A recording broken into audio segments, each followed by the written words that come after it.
তো দড়ি টড়ি টানা এসে একটু রেস্ট করতেছিলাম সোফায় বসে, হঠাৎ দেখি স্যার এসে আমার সামনে দাঁড়ায় আছে। তো স্যারকে দেখে জিজ্ঞেস করলাম, স্যার আপনি কি আমার আব্বাকে চিনতে পারছেন? বলে না, চিনি না। বললাম, স্যার তাইলে যে আমাকে দিয়ে এতগুলো কাজ করাইলেন? তোর এই দিয়ে এতগুলো কাজ করাইছি কেন জানোস?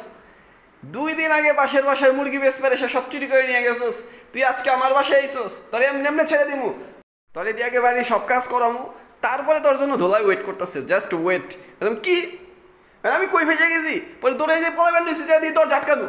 ওর বলছে কই বলাবি, দোলাই এখনো বাকি আছে। বললাম, স্যার বিশ্বাস করেন আমি চোর না স্যার, কালকে আমার পরীক্ষা, এই জন্য আপনার সাথে একটু খাতির জমাইতে এসেছিলাম, বিশ্বাস করেন স্যার। কই সব চোর ধরা পড়ার পর একই কথা কয়, এখনো তো তোর দোলাই স্টার্টই করি নাই। তো স্যার দোলাই স্টার্ট করার আগে আমি নাটক স্টার্ট করে দিলাম, ব্যথা এইখানে ওইখানে, বাঁচাও বাঁচাও। স্যার দেখি রে এরকম করে কেন? তারা তারা তারা এই তোরা চুমু না ধরবো না, বেরো দিয়ে আমার বাড়ির থেকে বেরো। যতক্ষণ স্যার দরজা খুলে দেন। পরে স্যার দরজা খুলে দিচ্ছে, আমি পলাইছি।